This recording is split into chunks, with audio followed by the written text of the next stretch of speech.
A former governor of Kano State, Ibrahim Shekarau, is the latest to criticize the coalition announced by former Vice President Atiku-Abubakar. Shekarau criticized the potential capacity of the coalition, casting doubt over the viability of the movement. He further stressed that the failure of the coalition to influence the National Assembly's ratification of emergency rule in Rivers State exposes its weakness. BK, let's start this way. What do you make of Malam Ibrahim Shekarau's opinion about the opposition coalition announced by the former vice president over its inability, to influence the decision of the National Assembly concerning the state of emergency? First of all, do you agree with him? To a large extent, I agree with him. I think that, yes, these are early days. Okay. You cannot write them off at this stage, but they failed the first test. That's the way I can describe what has happened, because I read a story where someone was saying, oh, don't worry, this emergency declaration will not stand at the National Assembly, that the National Assembly would not make it happen. You know, people always think that Nigerian politicians, whether they are in Labour Party or PDP or ABGA or SDP, are different. There's no such thing. Some of the people who are in Labour Party today were in the PDP. Some of them were in the APC. They were cut from the same Some cloth. were in ABGA. Okay. Cut from the same cloth. Who then saw Labour Party as a special purpose vehicle through which their goal can be achieved. Some defected at the last minute because they saw an opportunity. Now, with the way Peter Obi was going, and the desire of the Southeast to be heard, they stood a good chance of winning. So many of them went in from the PDP, a good number of them from the PDP. A good number too from the APC, especially from the Southeast. The first test of the true character of those individuals came when the leadership of Labour Party told them to reject the jeeps. The official Those guys said, no, you don't know what you're talking about. We ain't rejecting anything. They refused to reject. And they then said, those jeeps are useful to us. We need to move around. We need the jeeps to carry out move our around. duties. You, as leader of the party, you didn't provide us with working tools. You didn't give us jeeps. You are telling us to reject. That was the first signal to me that, look, all of this attempt at puritanism, it's just a waste of time. So what did we see? They collected those jeeps. Many of the people in Labour Party are moving, they are defecting. Some of their members in Anambra, they've defected into APC. In Edo, we are seeing them defecting into APC. In the National Assembly, we are seeing them defecting into the ruling party. We are seeing PDP members defecting into, in the National Assembly. Yes. We are seeing them defecting into the ruling party. Now, you defect into a party when you are convinced that you share common values. Some values with them. So,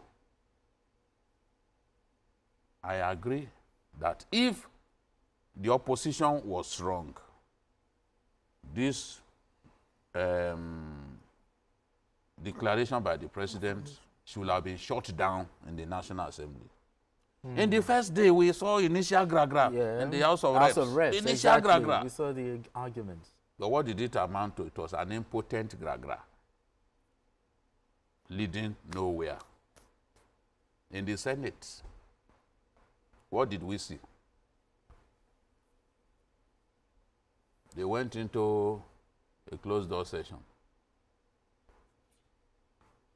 64 had already signed. When they give you the feeling that, oh, nobody signed this and they just use voice note, voice vote, forget them. Don't always believe them. Okay. 64 signed. Okay. And then the decision had been made in that closed doors, closed session. The decision had already been made to agree, at least overwhelming majority, to agree with what the president had done. Okay. Never, ever bet on the Nigerian politician. Never, ever bet on the Nigerian politician. The Nigerian politician, they will quarrel amongst themselves, they will shout, they will promise hell and brimstone. You will see them the next day, they are holding hands. I'm not talking about the kind of holding hands that Natasha talked about. That's not what. That's not what the kind of. That's not what we're talking about. They are not. They don't talk, when they hold hands. They don't necessarily squeeze the hand that they are holding. But we know what it's metaphorical. Yes, Okay. So not they don't squeeze the hand. They may hold hands. But you are busy abusing. I mean, your fellow Nigerian, even trying to kill a fellow Nigerian because of a politician. You need to examine your brain. The Nigerian politician is not who you fight for. I say this, I'm not afraid to say it, because it is the truth. We need to tell ourselves the truth. Those suffering from self-delusion, those delusional people who are allegedly journalists, who say that Babajide cannot criticize the president. I've criticized the president now. What has happened? They have their own bosses. Let them criticize their own boss. Let's take it from there. And we are saying, at least today, politicians, I'm saying that don't bet. The Senate president merely wanted the Nigerian people to see how their people voted. And when you said they shouldn't have used voice vote, yes. What are you talking about? It's part of their rules. Why didn't we hear nay? One person shout nay. Did you hear? Or even coming out of the chamber and saying that he said nay. Well, no, see, it's like when they are doing marriage. The officiating priest. Is there anyone here? He says, if you do not say it, then forever. Keep your peace. Button up your lips forever.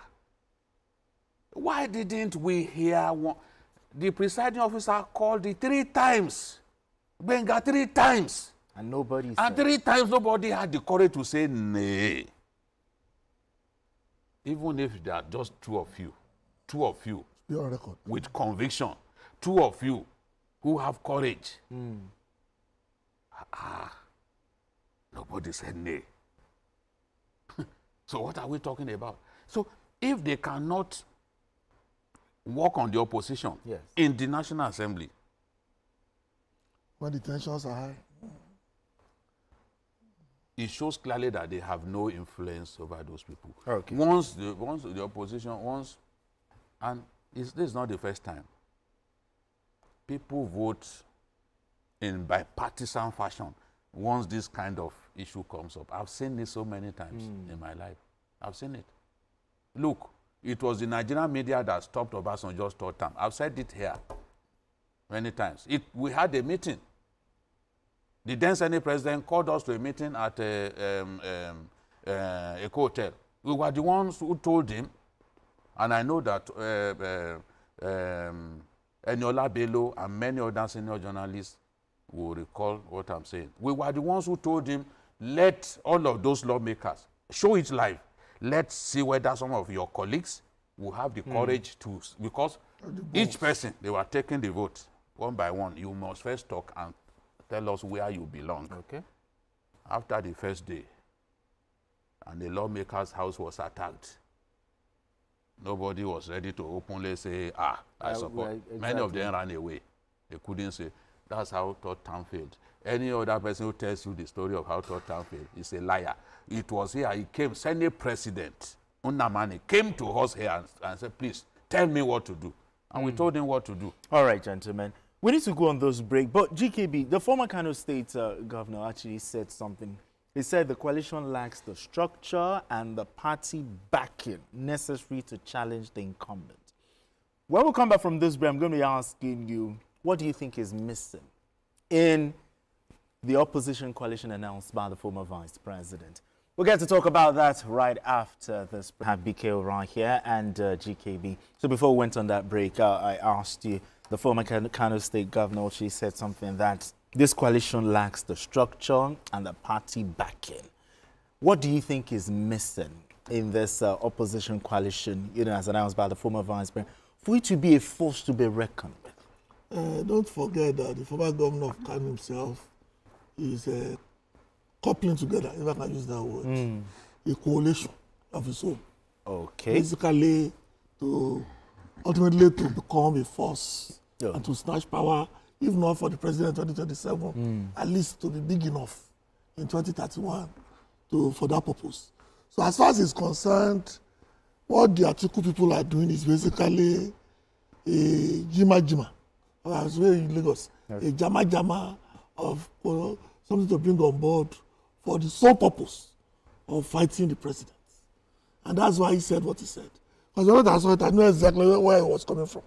Because that very day when they called a press conference, and they said at the press conference that they are going to influence members of the National Assembly to reject the president's proclamation for Rivers State. A die was cast. Okay. So at that point in time, something must give. Yes. They are trying very hard to show Nigerians that they are up to the task. But you must know the difference between an accidental president and a prepared president. There's always a lacuna. True. So you don't look a lion in the mouth. Yorubas will say, for the dog to go, politician. for the dog to go to the tigers den and come back alive, he must bow. True. So what you've done at that point in time is that you promise Nigerians under 24 hours, you are going to get enough members of the National Assembly frustrate the vote. to make sure the thing doesn't go through. Because the president will do what he has to do. And exactly that's what he did. Okay. That's why after that, even the coalition themselves have gone quiet, like a whimper. If you look at the scenario, the El-Rufai Bragado, a week earlier, has disappeared since the River State thing. Because don't make a promise of what you cannot keep in politics. Because it's our perception. And the perception today is that as far as the coalition is concerned, it is a DOA. It's dead. On arrival. BKO, let's look at the individuals involved in the coalition. In your opinion, is it about the interest of Nigeria and the Nigerian people, or is it about the interest of individual or individual ambition ahead of 2027? If you read the story, Senator Shekarau was saying that some of them just want political Irrelevance. They want to contest. They have ambitions. And they are trying to see whether they can use this coalition to advance their interests in seeking elective positions. So, and it is that greed. The opposition in Nigeria doesn't always do what it takes to ensure that it gains power. Okay. Greed Ego. is at the heart of their failures. You should be prepared, for example, to sacrifice for the group. Okay. To say, okay, we are tired of Bola Ahmed Tinubu, what do we do? Let's come together. I'm ready to sacrifice. I'm ready to allow a younger person to contest. Whatever would make us disunited, if it is my ambition that will constitute a threat to the unity of the group, I'm prepared to drop my ambition. They are not usually prepared to do that. Atiku, for example, you should, at this stage, expect that Atiku would want to support a younger person so that that younger person can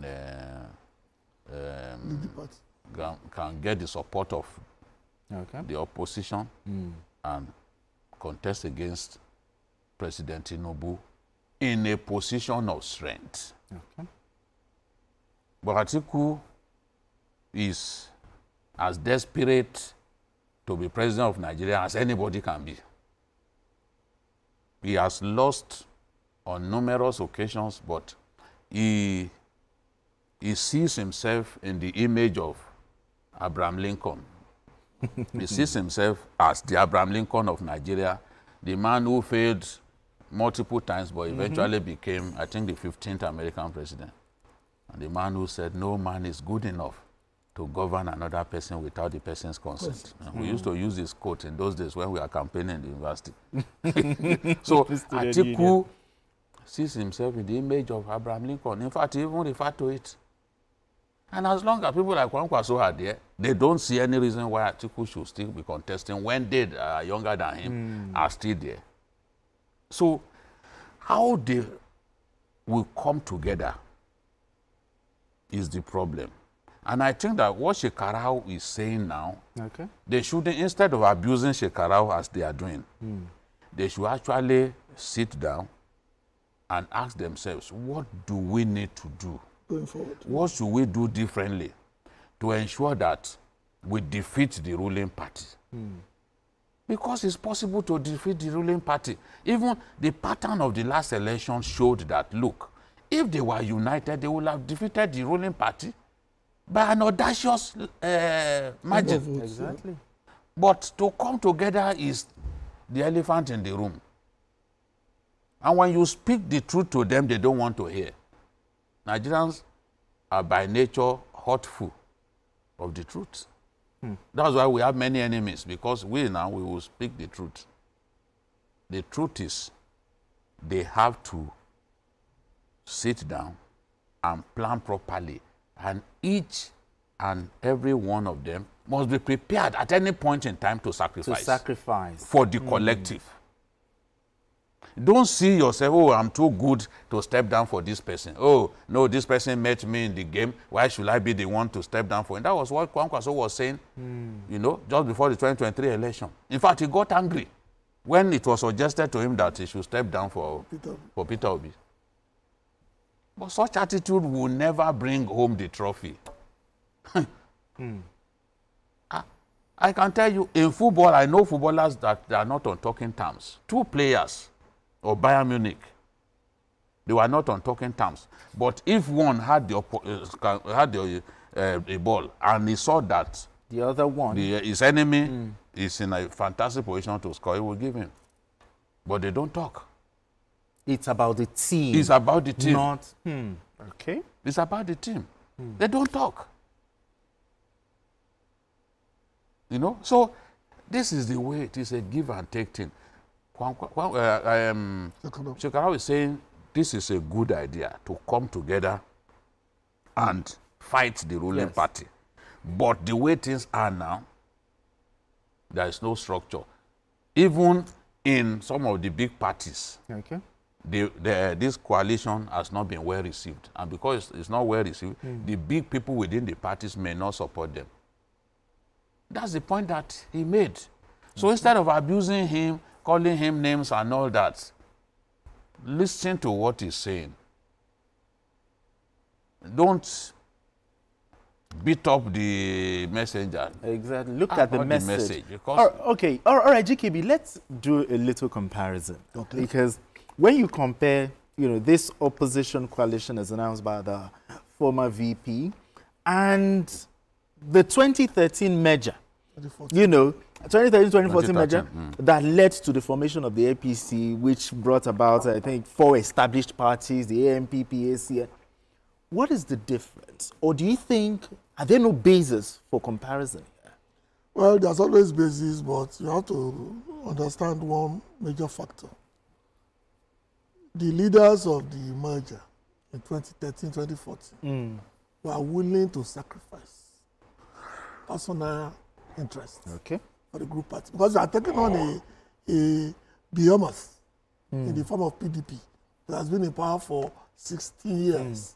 And as of that point in time, we are controlling the majority of the states in Nigeria. Yes. That's not the case today. The case today, SDP has no governor. PDP governors are moving in different directions. And a lot of people are migrating to the APC. There is no equivalent of MPDP in the APC as of today. Okay. No equivalent. No NAPC. That's it. And don't forget, the then Ashwaji Bola Ahmed Tinubu was coming with 6 governors.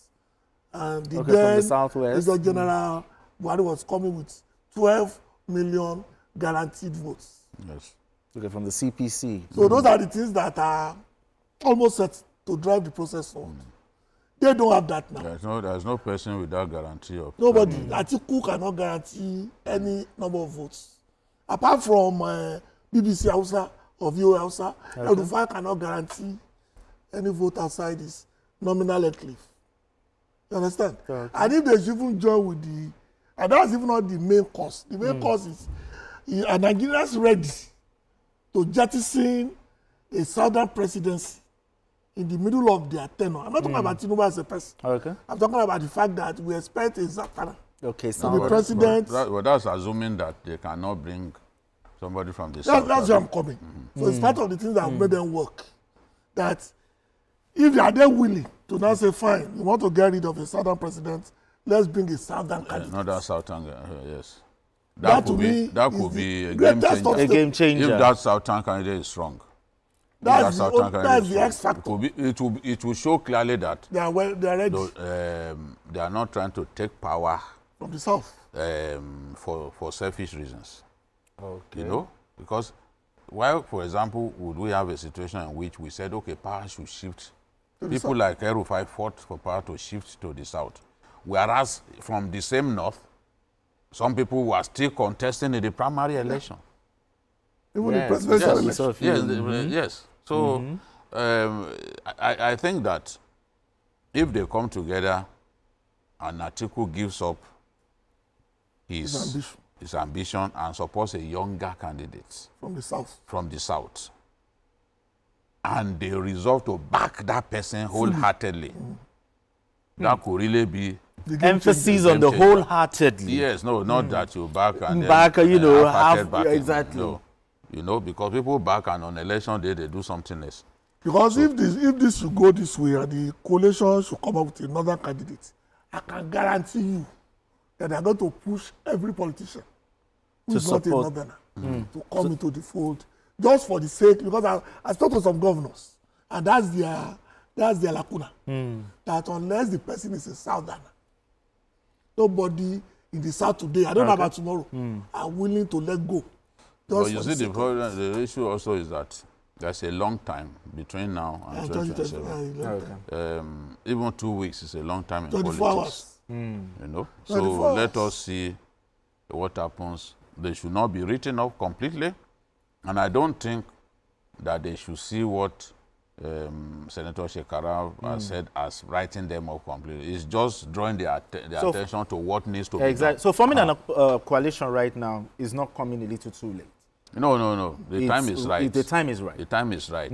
So they can keep working hard at it. You know, and keep sacrificing. That is what will take them there. The sacrifice that we are not talking about is not on the pages of newspaper or going from TV station to TV station to be splitting hairs. That's not the solution. All right, let's take a trip to